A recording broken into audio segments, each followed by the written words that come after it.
di Domi Klinik buat GERD atau gastritis yang mana paketnya? Aku nggak punya paket GERD, kok soalnya aku khawatir nanti kalian salah lagi nyarinya. Aku punyanya gastritis. Kalau paket gastritis boleh dikonsumsi pasien GERD. Misalnya kalau kalian salah-salah langkah, nggak apa-apa. Orang yang GERD konsumsi gastritis mah aman, nggak efek samping, malah dapat mengurangi keluhan GERD. Tapi kalau orang gastritis konsumsi GERD itu mah bahaya banget, makanya aku nggak ngadain paket GERD. Yang aku ada itu paket gastritis ya kak.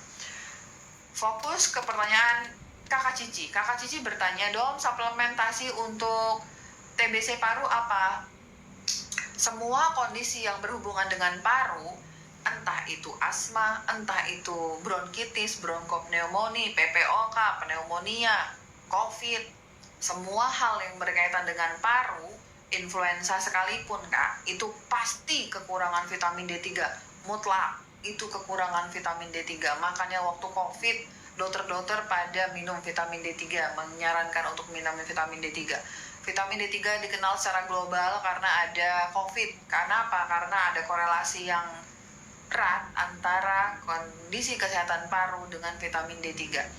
Jangan minum vitamin D3 cuma 1000, 5000, jangan kak, nggak nyampe ke dalam paru-paru kakak. Minumnya di atas 10.000, kalau dari aku minimal 20.000 untuk kondisi TBC paru. Itu yang kakak pahami. Yang kedua, zinc dan quercetin. Nanti kakak cari tuh, semua teman-teman yang bermasalah dengan paru-parunya, yang aku sebutin tadi diagnosisnya, carinya zinc quercetin. Satu hari 3 kali 1 sesudah makan. Di dalam zinc quercetin, zinc itu ada quercetinnya, ada vitamin C-nya. Bagus banget antioksidannya untuk menunjang kesehatan paru. Kemudian kakak konsumsilah NAC regulator. Untuk kakak yang merokok di sini, konsumsi NAC regulator untuk detoksifikasi paru kakak. Masih merokok aja ya. Jangan merokok dan konsumsilah NAC regulator itu untuk mendetoksifikasi organ paru kakak. Satu hari kalau nggak ada keluhan batuk 1 kapsul per hari aja. Tapi kalau ada batuk 1 hari 2 kali. Dom, saya nggak ada batuk dom, tapi ngerokok boleh ya? Boleh, itu kan buat detox paru gitu. Probiotik wajib, apalagi kalau kakak TBC paru, asma, bronkitis, pneumonia, PPOK, kemudian kakak dikasih obat sama dokter medisnya. Oh, ini obat isap ya, buat ngilangin keluhan sesak nafasnya, atau obat apapun lah itu ya kak. Konsumsi probiotik.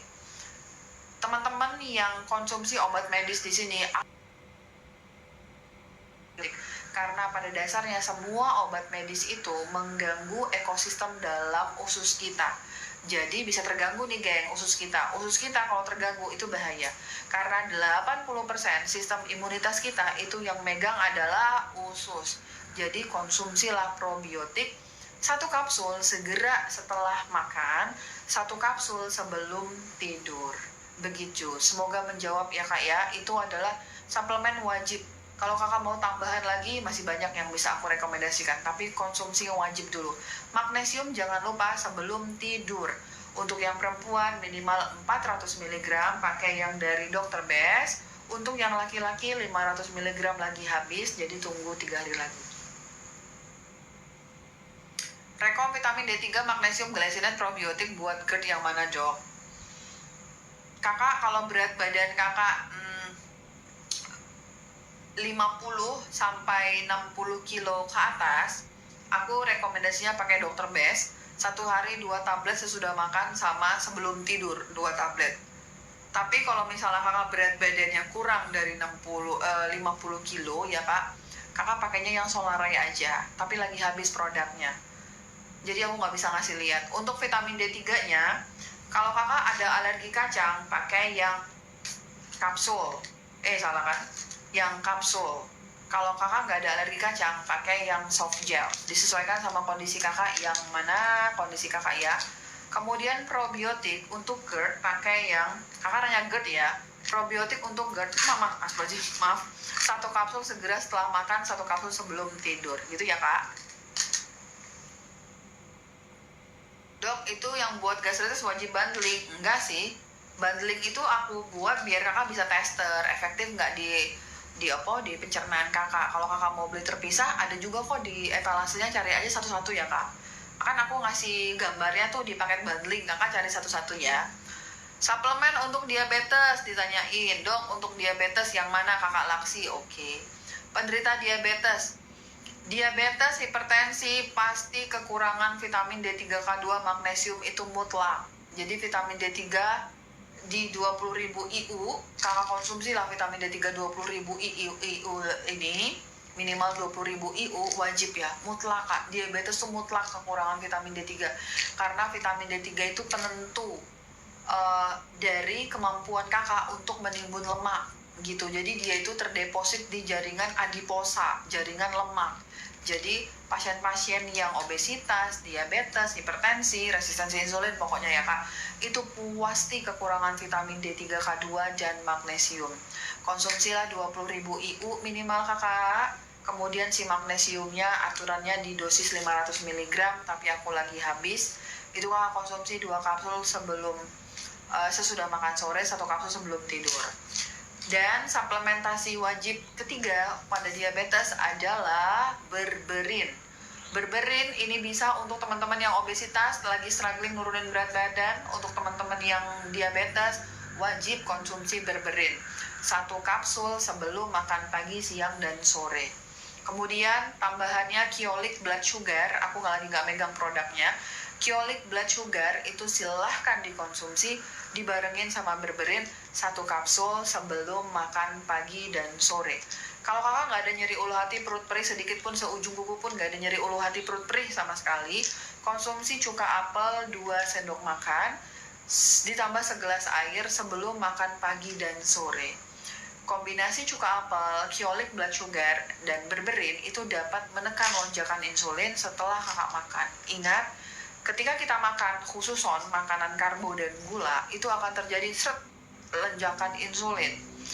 Lonjakan insulin itu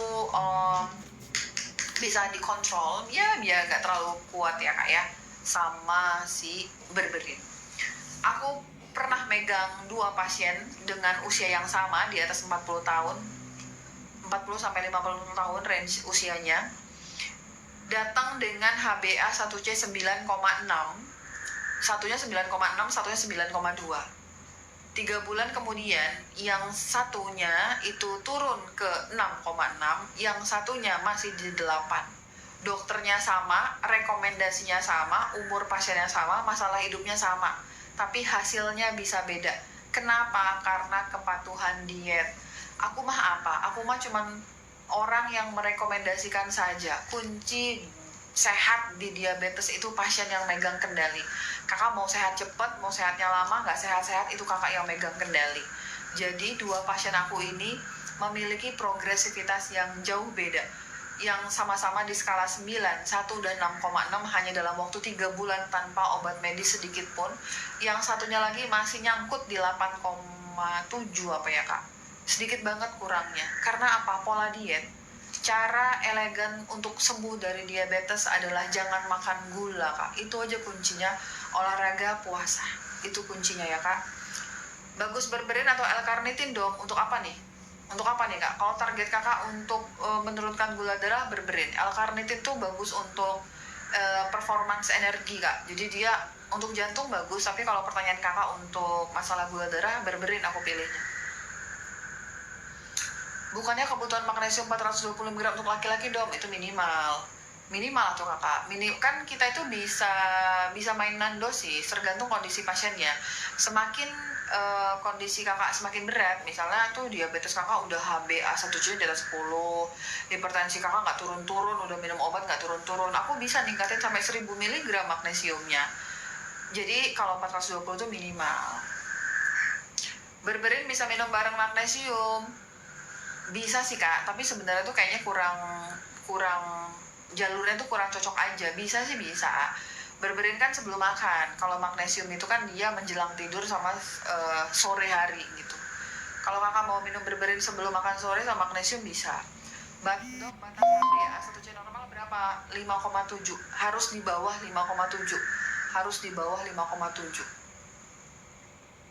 Dok, buat anak yang amandel dan adenoid biar nggak operasi kasih apa? Jangan kasih makan pengawet ya kak. Es yang terlalu banyak gula, es krim, es balon, masih ada nggak es balon kak di daerah kakak? Es balon, es bonbon itu ya kak, jangan dikonsumsi. Terlalu banyak pengawet, misalnya segala ayam KFC, ayam-ayam yang junk food itu jangan ya kak. Itu biasa penyebab utama pada anak-anak kita sih, sama minuman manis. Itu aja yang kakak harus hindari ya kak. Banyak sayur buah, oke ya. Vitaminnya udah pasti ya, vitamin D3. Umur anak kakak berapa nih? Kalau nanya mah nggak pakai umur ya. Kak, umur anak kakak berapa? Kalau misalnya, karena vitamin D3 tergantung sama umur juga kan. Kemudian kasih sumbucus zinc 1 tablet. Sumbucus itu bagus dalam melegakan tenggorokan karena mengandung elderberry dan vitamin C, antioksidan yang bagus untuk respirasi bagian atas. Dong, apakah cuka apel boleh berbarengan dengan minum berbarengan mukiolik? Boleh. Ingat ya kak, cuka apel kalau kakak nggak ada perut perih ya. Saya gastritis tiap hari, tiap bangun tidur sekarang udah kayak tercampur darah. Nanti meludah sudah tidak. Kak, itu bukan gastritis akuresa ya kak, itu kakak GERD deh kak, itu kakak LPR deh. LPR itu kalau GERD asam lambungnya cuma nyampe di kerongkongan kak, tapi kalau LPR asam lambungnya naik di tenggorokan, pita suara.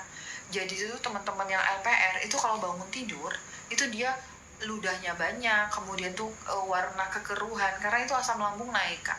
Kan kalau kita tidur itu, ini kan ada katup toh kak, ada katup antara kerongkongan toh sama lambung kan. Nah kalau pada pasien teman-teman yang LPR sama GERD, katup ini cenderung kebuka. Kan ini lambung, ini kerongkongan, lah ini katup.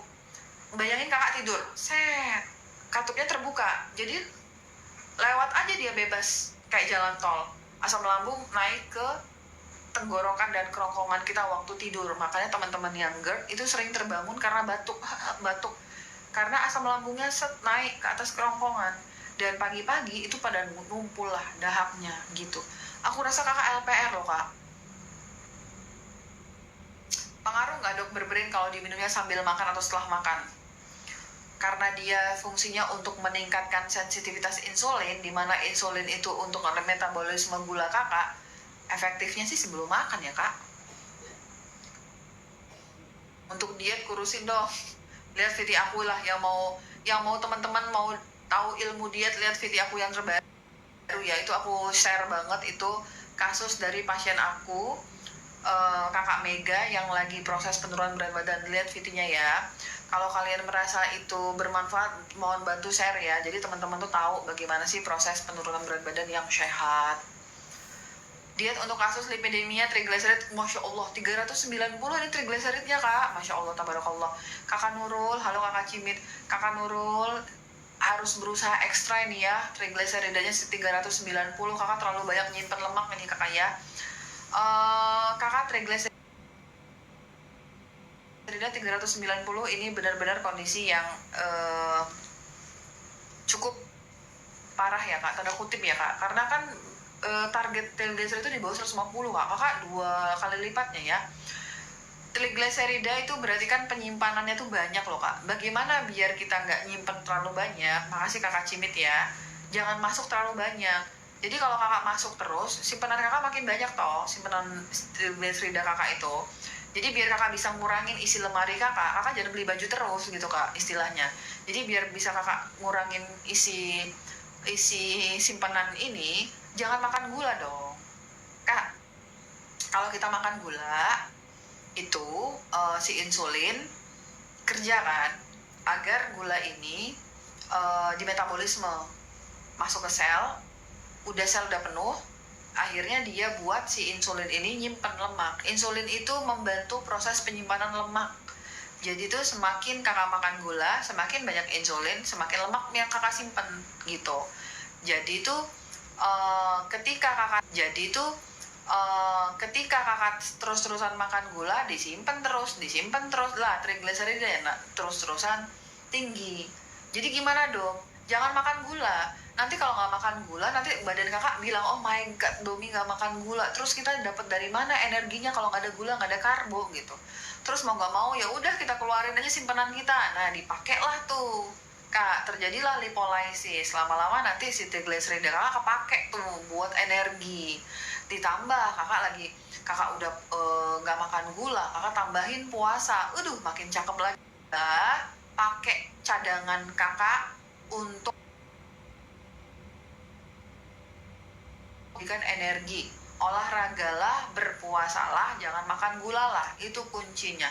Suplemennya apa dong? Berberin. Suplemennya berberin 1 hari 3 kali. Kalau kakak makan 3 kali sehari ya, tapi ngapain lah makan 3 kali sehari kak, nggak terlalu banyak tah. Aku makan kadang-kadang cuma sehari sekali loh kak, 1 hari sama 1 hari 2 kali, itu paling banyak. Jadi itu paling banyak.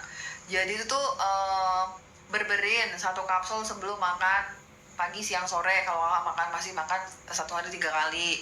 Kalau nggak ada nyeri ulu hati perut sama sekali, cuka apel ya kak sebelum makan tuh untuk meningkatkan sensitivitas insulin kakak. Kemudian si vitamin D3K2, kemudian magnesium, udah pastilah kak kalau trigliserida kekurangan vitamin D3K2, kemudian magnesium juga kakak masukin. Vitamin D3K2-nya nih mana sih kak ya? Dia nggak ada, 20.000 IU tuh ya kak. Magnesiumnya tuh 500 mg. Aku rekomendasi kakak untuk konsumsi omega 3 fish oil dan niacin. Niacin, di mana dia niacin? Niacin ini 1 tablet sesudah makan. Untuk apa dong niacin? Niacin itu bisa menyeimbangkan kadar kolesterol, LDL, HDL, trigliserida, dia bisa diseimbangkan. Pakai niacin 1 tablet sesudah makan dan omega 3 fish oil yang dikonsumsi bersamaan dengan vitamin D3. Kakak, semangat kakak ya, trigliserida semoga turun ya.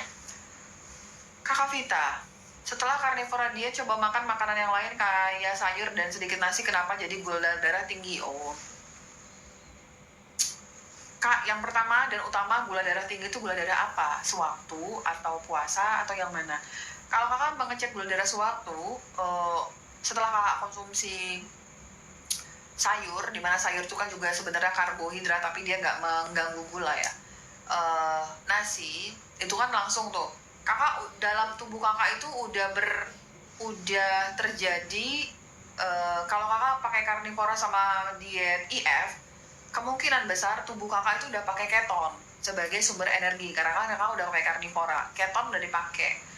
Nah si keton ini dia kakak masukin gula dalam bentuk karbonasi, crash dia kak. Jadi tuh tiba-tiba keton tuh jadi kaget loh, kok ada penyusup nih kata dia, kok ada karbo nih di sini, seret spike lah insulinnya, jadi gula darahnya tinggi gitu.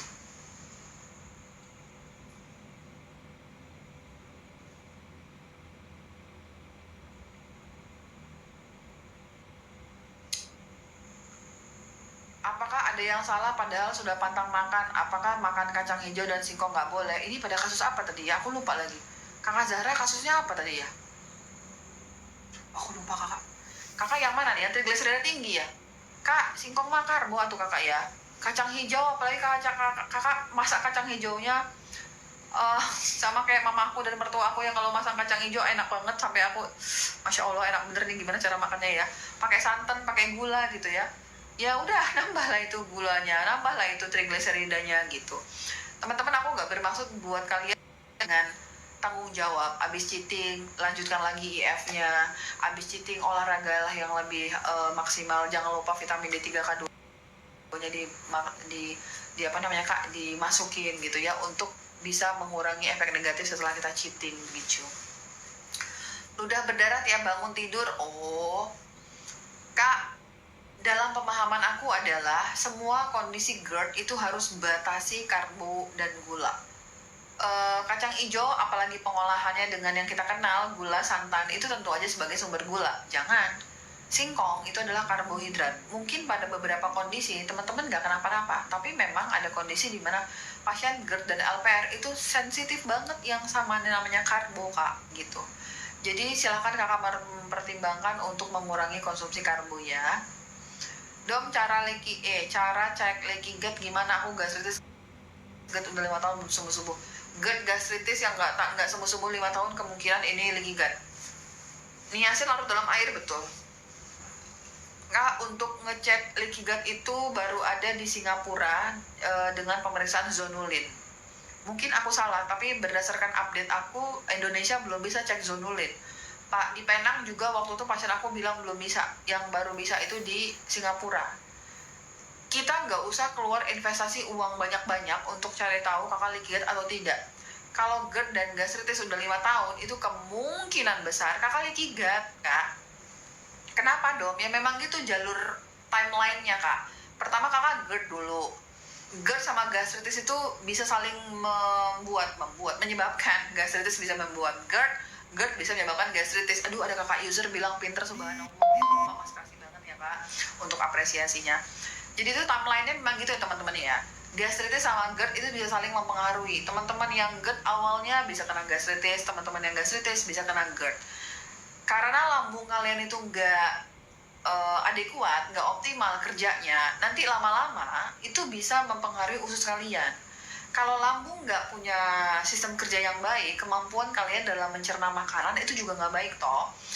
Makanan yang tidak tercerna itu nyampe di lambung masih menjadi partikel yang tidak dicerna secara sempurna. Karena proses pencernaan yang tidak sempurna, maka tubuh kita itu akan mengidentifikasi dia sebagai benda asing. Usus kalian terus-terusan terpapar sama benda asing, itu akan mengaktifkan sistem alergi kalian. Bayangin kalian punya rumah kalian itu setiap malam ada disantronin sama orang asing, pasti kalian kan akan siap siaga. Kalau kalian 24 jam siap siaga, itu akan lelah. Pertama kali usus kita itu kalian suruh siap siaga terus, dia akan lelah. Usus kalian yang lelah itu akan ngasih sinyal ke kalian, Dom, udah sih Dom, gak usah makan yang aneh-aneh lagi sih Dom, saya tuh udah capek loh Dom, gitu. Bagaimana cara usus kalian mengirimkan sinyal ke aku biar aku tuh tahu kalau usus aku tuh udah nggak kuat lagi, Kak, dengan cara mengaktifkan sistem alergi. Dom, kita kirim sinyal alergi ya biar lo berhenti makan yang aneh-aneh tuh Dom, gitu. Akhirnya tuh tubuh aku mulai ada alerginya, Kak. Dulu mungkin aku makan telur nggak kenapa-napa, sekarang kok alergi ya. Dulu aku makan bakso, makan seblak nggak kenapa-napa, kok sekarang aku habis makan bakso, habis makan seblak, aku kayaknya kok badan aku kok kayaknya nggak enak, kembung, begas, sebab banyak aja pokoknya masalah hidup aku setelah aku makan bakso dan seblak. Itu adalah cara usus kakak untuk ngasih tahu, udah dong, kita udah nggak kuat lagi, udah alergi nih dong, gitu. Lah akunya nggak mau berhenti, Kak, untuk makan bakso, seblak dan segala hal itu. Domi ini ya udah dibilangin suruh berhenti, nggak mau berhenti. Oke, ini kayaknya nggak bisa nih, kirim surat somasi kedua dengan cara menimbulkan reaksi peradangan. Peradangan itu tandanya ya, Kak, badan aku pegel-pegel, aku sakit kepala, aku kelengan, kemudian itu aku selalu ngerasa kayak nggak fit setiap hari, meriang gitu ya, Kak, bahasa Indonesianya. Itu adalah tanda peradangan. Makanya teman-teman yang gastritis, GERD yang udah lama, itu bisa juga lama-lama kok saya kelengan ya, kok lama-lama kok saya lemes terus, kayak saya nggak ada semangat hidup, saya tuh lemes terus, semua badan saya sakit dong, saya tinnitus dong, gitu. Itu memang cara tubuh kakak untuk ngasih tahu kakak, udah ya jangan makan yang aneh-aneh lagi, gitu, dengan cara mengaktifkan sistem peradangan. Alergi udah dikirim tuh sinyalnya, peradangan udah dikirim sinyalnya, kakak nggak mau lagi, tetap nggak mau berhenti tuh makan yang aneh-aneh, udah jeder, leaky gut terjadi. Leaky gut tetap belum membuat kakak sadar, jadilah autoimun. Timelinenya memang begitu, Kak. GERD, gastritis nggak kelar-kelar, itu kemungkinan besar leaky gut. Leaky gut nggak kelar-kelar, kemungkinan autoimun. Memang begitu ya, Kak, jalur jalur aktifnya gitu. Jadi pola makan menentukan, isi piring tuh menentukan status kesehatan kita. Segeralah koreksi ya, Kak. Yang aku rekomendasikan adalah diet keto. Kenapa diet keto, teman-teman? Diet keto itu diet dimana tidak makan gula, sedikit karbohidrat, tinggi serat, tinggi protein dan lemak. Jadi silakan mempertimbangkan diet keto, Kakak ya. Dom, ulang tadi Dom, untuk menurunkan trigliserida suplemennya apa baik? Kakak aku ulang sambil kakak catat ya, Kak. Vitamin D3K2 minimal 20.000, magnesium kalau kakak perempuan, kakak Rini perempuan apalagi ya. Kalau perempuan pakai magnesium yang Dr. Best 2 tablet sesudah makan sore, 2 tablet sebelum tidur. Niacin, mana sih niacin, Kak? Niacin 1 tablet sesudah makan siang. Kemudian omega 3 fish oil 2 soft gel dibarengin sama vitamin D3K2. Siap, Kak? Baik. Buat perokok, minumnya apa dong? Perokok vitamin D3K2 wajib, zinc quercetin 1 hari 3 kali 1 sesudah makan, NAC regulator 1 kapsul sesudah makan. Kalau kakak lagi batuk, naikin dosisnya jadi 2 kali 1. GERD kok disarankan tinggi lemak diet keto, memang nggak apa-apa. Aduh, gatel. Kak, udah 10:30 aja ya Kak. Aku terakhir pertanyaan ya Kak, boleh ya Kak ya? Pertanyaan yang bagus dari Kakak Zahra. Kenapa diet keto yang tinggi lemak disarankan untuk pasien GERD? Kenapa? Kalau sudah konsumsi Evitin, apakah perlu D3? Iya kakak, Evitin mah kurang, konsentrasi vitamin D3 cuma 400 IU, kurang kakak, kurang, tambahin. Oke. Kak, banyak sekali persepsi yang salah. Aku dulu juga gitu ya kak, aku kejebak sama isu jangan makan lemak. Kedirinya mana kak? Kedirinya apa tuh kak? Dulu aku juga terjebak sama isu jangan makan lemak. Aku mah dulu nggak pernah kak makan lemak, aku mah takut ya kak, aku kan takut gemuk ya kak. Jadi aku tuh jarang makan lemak dulu. Segala lemak tuh aku takut ya kak, bahkan lemak dari alpukat yang katanya itu lemak nabati itu aku takut kak gitu. Dulu banget ya kak. Terus aku juga khawatir tuh makan sesuatu kayak daging yang berlemak tuh aku khawatir. Cuman aku sampai di fase mengenal functional medicine bahwa ternyata lemak itu sangat bagus untuk tubuh kita dengan catatan pengolahannya itu benar. Ada ada suatu produk akhir namanya glycation. Glycation adalah ketika protein dan lemak itu bertemu dengan gula dan karbo dan makanan pengawet itu akan dan diolah dengan suhu yang tinggi. Proses pengolahan ini akan menghasilkan yang namanya glycation. Glycation itu adalah sumber oksidasi yang sangat gak baik untuk tubuh kita, bahkan bisa menyebabkan kanker. Contoh, ayam junk food. Ayam itu sehat toh kak, tapi dia berubah menjadi jahat, berubah menjadi lemak jenuh. Kenapa? Karena si ayam ini udah ketemu sama tepung yang merupakan turunan dari karbohidrat olahan, diolah dengan minyak yang panas, terjadilah glycation. Makanya junk food itu dibilang gak sehat, padahal dasar junk food itu mengandung ayam. Begitu juga dengan steak. Steak daging, bukan dagingnya yang salah kak, bukan lemak dagingnya yang salah, tapi pengolahannya yang salah. Karena ada ketambahan produk ultra processed food, pengawet di sana, disuntik sama minyak lah, dipanaskan dengan minyak yang tinggi, suhu yang tinggi. Itu yang salah. Contoh, santan. Santan yang dikasih sama gula itu bisa merusak tuh santannya. Kalau santannya sendiri pada dasarnya itu nggak kenapa-napa, tapi cara pengolahan yang salah, yang dikasih gula, si bubur kacang hijau tadi kak, yang dikasih gula dipanaskan dengan suhu yang tinggi, itu yang salah. Cara pengolahan itu menentukan si lemak ini menjadi lemak baik atau lemak jahat. Pada diet keto yang dianjurkan adalah lemak tinggi tapi lemak yang benar. Misalnya alpukat, butter, grass fed, itu dianjurkan sekali ya kak. Kuningnya telur, kemudian tuh seafood, daging sapi, daging kambing, itu nggak apa-apa dengan catatan pengolahannya benar. Contoh sederhana, sate sapi. Sehat nggak kak satenya? Daging sapi yang dibakar dengan bumbu rempah alami itu sehat. Yang buat salah itu apa kak?